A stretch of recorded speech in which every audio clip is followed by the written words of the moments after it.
Hi everybody, I'm Rebecca Keppel. I am super excited to be here on ThermOWeb's YouTube channel today. I have 3 Halloween cards to share with you. They're super simple and quick, but they're fun layered cards and the backgrounds are made with ThermOWeb's Metallix.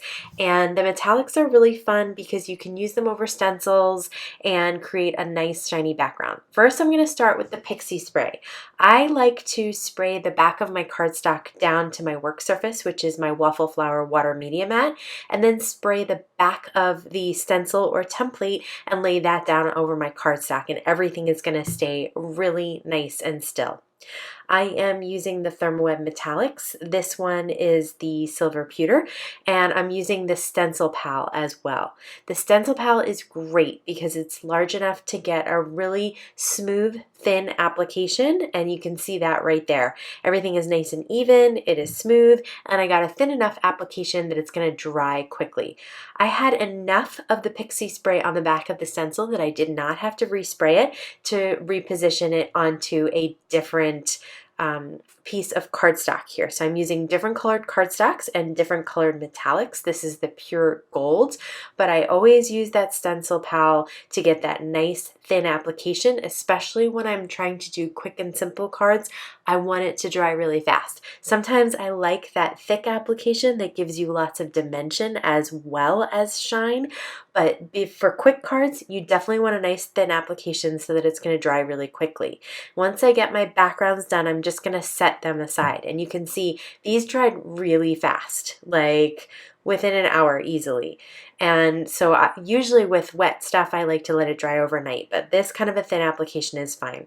I'm using the Say Cheese Halloween collection, both the papers and the die cuts, and I've decided to cut down all of my metallics backgrounds to 4 by 5 1/4 because this layered card look is going to look really nice if I use contrasting colors between the metallics background and then some base cardstock.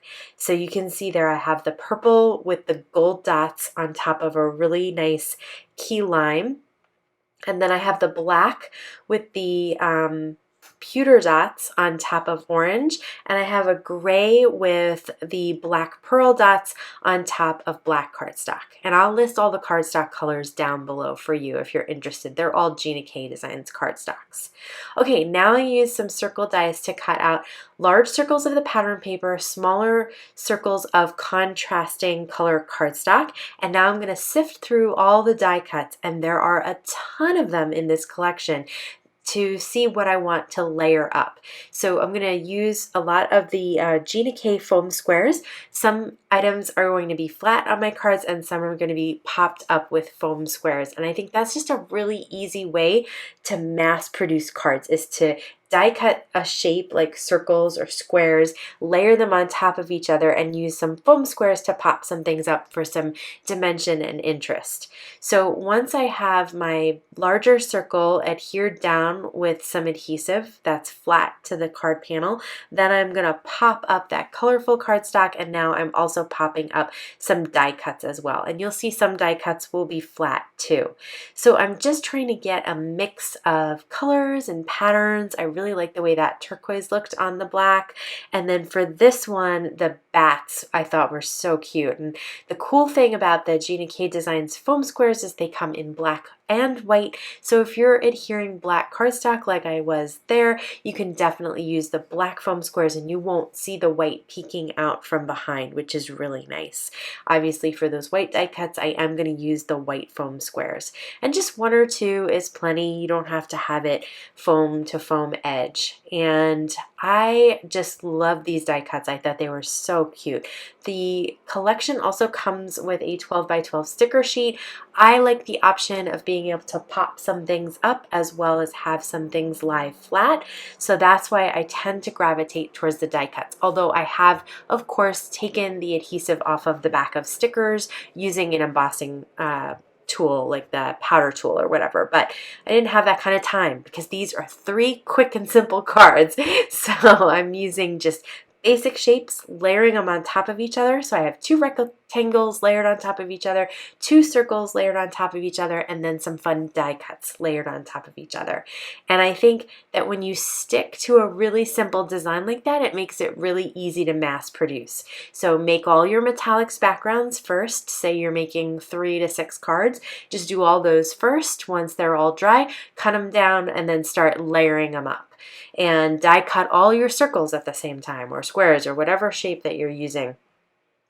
And then just have your die cuts out on your table like I do, and just sift through them, because you always can add and even take away if you need to. But I like to add die cuts because I like the colors and the different shapes. So here I have that, I love that like light blue that they included in this Halloween collection. That's not a real typical color that you see in Halloween collections, and so I thought it would be really fun to use as an accent color. So there's the light blue dot on the dotted background circle, and then I have it in the star. There's also a little spot of it on the boo die cut as well.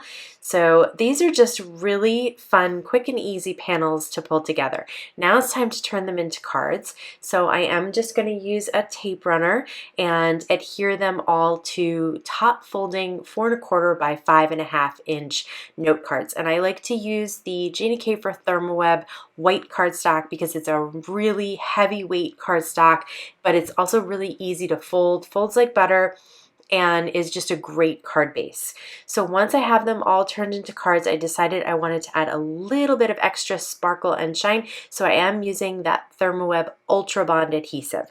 Ultra Bond is a liquid adhesive. It dries clear, and it's really easy to use. It's not super tacky at first. It kind of comes out nice and smooth, makes it really easy to apply. So I did put some googly eyes on each of the card. The pumpkin got eyes, the little cauldron got eyes, and the boo sign got eyes. And now I'm just adhering some sequins and shiny stars, just some things to kind of add another touch of shine, because we already have that metallics background, so I didn't need a lot of embellishing going on here, but just another little touch for each of the cards to have something special added to them. So this pumpkin card got some sequins in orange and silver. I had the gold stars on the boo card, and then I had the other sequins on the purple card. So that's it.